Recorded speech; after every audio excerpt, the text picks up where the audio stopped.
L'Éternel te bénisse, l'Éternel te bénisse et te garde, fasse lever la lumière de sa face sur toi, use de grâce envers toi et te donne la paix, et te donne la paix.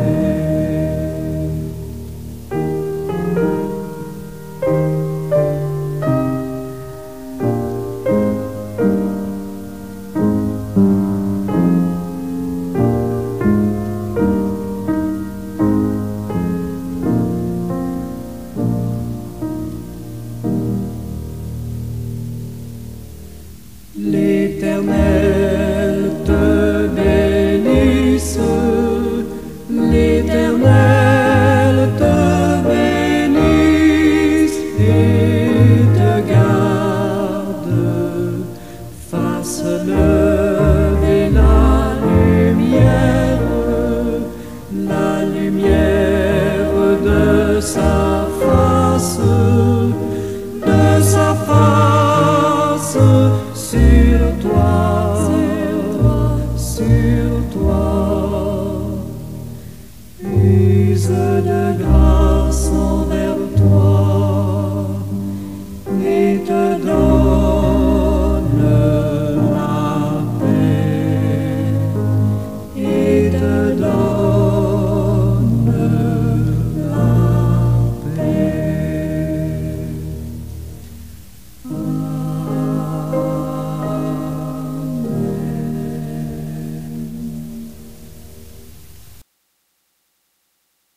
Ô toi qui as aimé les humains, qui leur as tout donné en ton Fils Jésus, nous voulons en retour crier gloire à toi. Oui, gloire et louange à toi, Père, Fils et Esprit Saint, pour l'œuvre magnifique accomplie à la croix pour le salut de vils pécheurs. Béni soit ton beau nom, Seigneur éternel. J'aimerais ce matin inviter tous les rachetés qui respirent encore sur les quatre coins du globe terrestre à se joindre à moi pour chanter un cantique nouveau à ta gloire. Nous devrions le faire parce que, ô Père, tu l'as sorti vivant du tombeau. Il en est sorti victorieux et sa victoire est aussi la nôtre. Gloire à toi, Père, Fils et Esprit Saint. Oh, notre désir, notre vœu suprême, c'est de t'adorer, toi, Jésus, notre triomphateur et sauveur, le restant de notre vie ici-bas, en attendant d'entrer dans les lieux célestes où tu es allé préparer une place pour les tiens. Merci, Seigneur. Merci. Et peuple de Dieu, que nous chérissions tous ensemble ce vif désir aussi longtemps que le souffle de vie nous est encore conservé. Sachons tous que notre Seigneur et Sauveur reviendra bientôt, très bientôt dans sa majesté pour l'enlèvement de l'Église que nous sommes. Les gens du monde entier le verront. Ces bourreaux reconnaîtront en lui celui-là qu'ils ont dans leur soif de sang percé. Unissons nos cœurs et nos voix pour chanter ses louanges et lui donner gloire. Présentons-lui nos mots de reconnaissance et de remerciement. Témoignons-lui notre gratitude, toutes nos gratitudes pour son œuvre salvifique.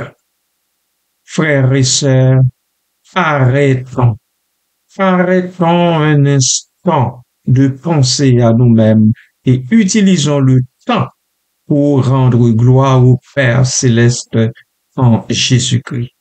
Merci de le faire. Amen. Amen.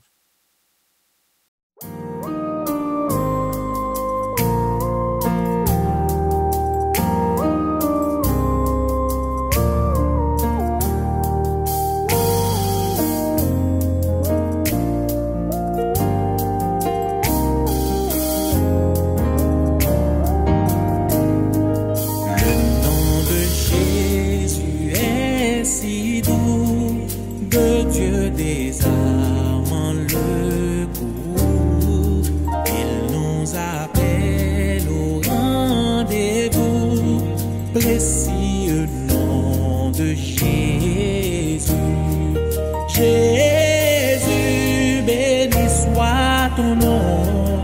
Jésus, ô merveilleux don. Jésus, suprême rançon. Sois adoré pour toujours. J'aime ce nom dans le chagrin. Il me soutient sur le chemin. Sa musique est un son divin. Précieux nom de Jésus. Jésus, béni soit ton nom. Jésus,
Bonjour et bon matin tout le monde. Que la paix et la grâce de Dieu soient avec vous toutes et tous.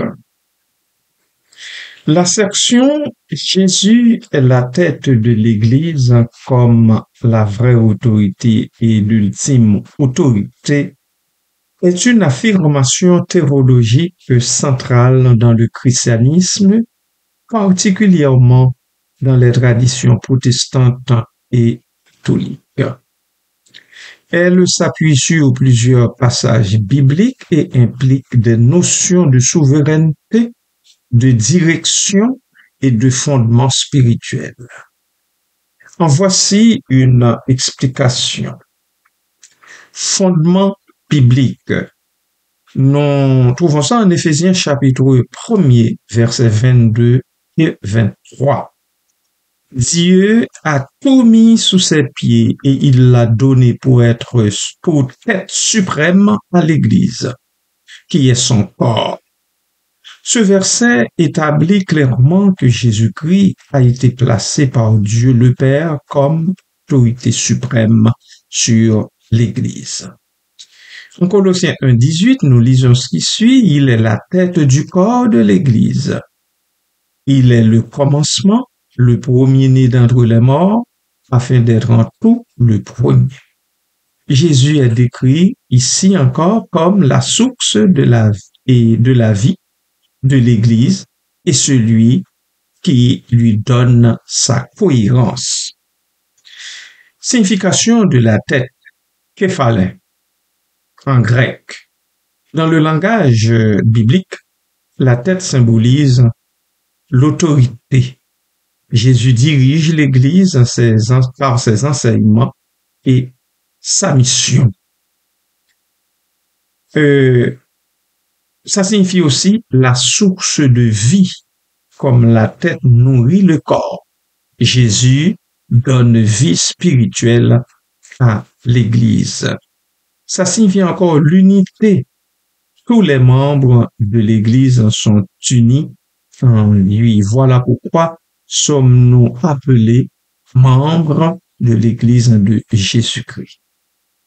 Jésus comme vraie et ultime autorité.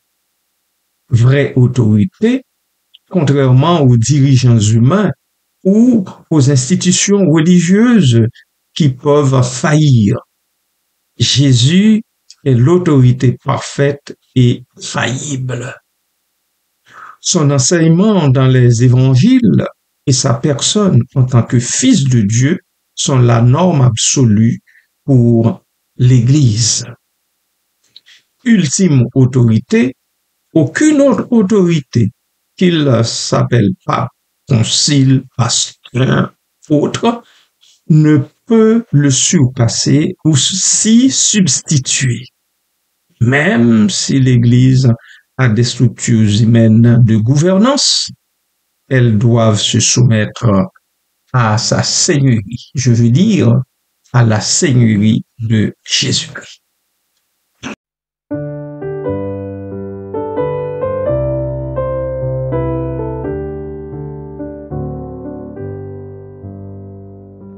Jésus-Christ est ma sagesse, il éclaire mon chemin, et je marche en ma faiblesse, conduit par sa sûre main. Il éclaire mon chemin, il éclaire mon chemin, et je marche en ma faiblesse, conduit par sa sûre main.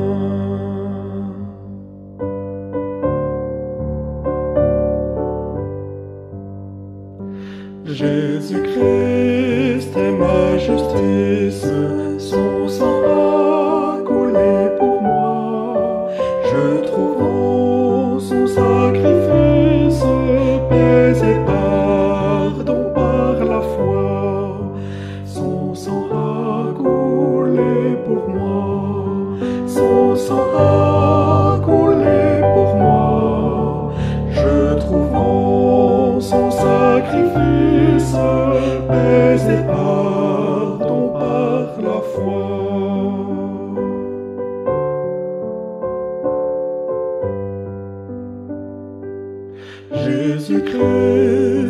sanctifié.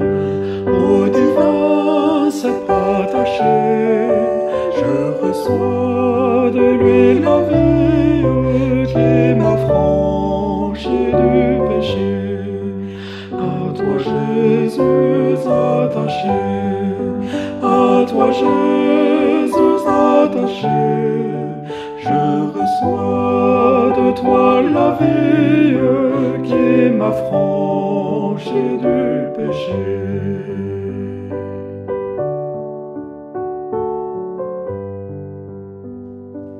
Jésus en payant ma dette, à grand prix m'a racheté, et déjà ma place est prête vers lui pour l'éternité. Jésus, tu m'as racheté, Jésus, tu m'as racheté, et déjà ma place est prête vers toi pour l'éternité.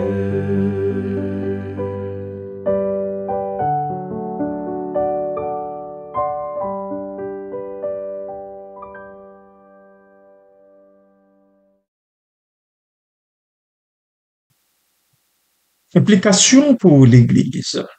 L'Église doit se soumettre à Christ. L'Église doit chercher sa direction dans la parole de Dieu, la Bible, et dans la communion avec Jésus par l'Esprit Saint. L'unité des croyants, tous les membres du corps, les chrétiens, sont appelés à suivre la même tête, ce qui devrait favoriser l'harmonie. La mission de l'Église est centrée sur Christ. L'Église existe pour glorifier Jésus et proclamer son évangile, non pour promouvoir des agendas humains. Quant aux différences entre traditions chrétiennes, nous avons le catholicisme romain qui reconnaît Jésus comme tête, mais considérait aussi le pape comme vicaire du Christ, représentant terrestre de son autorité. Le protestantisme, lui, insiste sur l'autorité exclusive de Jésus. Sola Christus. Sola Christus. Fut l'un des cris des réformateurs du XVIe siècle. Sola Christus. Avec une autorité collégiale, c'est-à-dire sans médiation humaine absolue. Sola Christus. Christ seul. L'Église orthodoxe, quant à elle, met l'accent sur Jésus comme tête mystique de l'Église, avec une autorité collégiale des évêques. Cette affirmation souligne que Jésus-Christ est le seul fondement, dirigeant et juge de l'Église. J'entends par affirmation, Jésus est la tête comme l'autorité, comme la vraie autorité, l'ultime autorité. Alors, je termine en disant que cette affirmation souligne que Jésus-Christ est le seul fondement, dirigeant et juge de son Église. Toute autorité ecclésiale légitime découle de lui et doit lui être soumise. Cela invite les croyants à une fidélité première à sa personne et à son enseignement aussi. L'enseignement de Jésus sur lequel je me pencherai dans les prochains jours avec vous également. D'ici là, peuple de Dieu, que le Seigneur vous bénisse abondamment. Amen.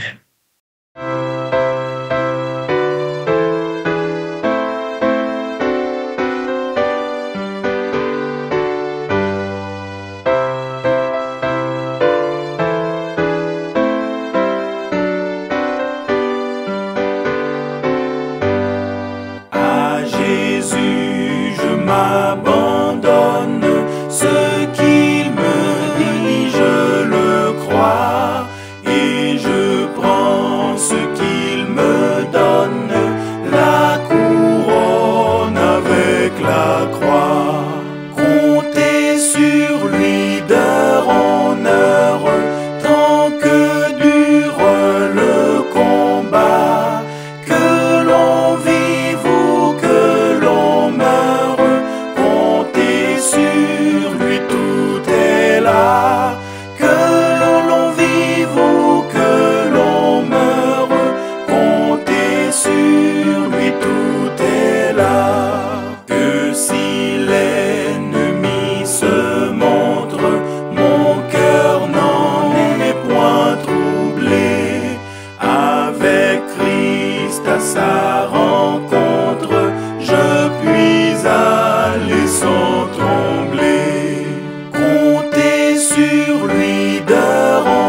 sur lui.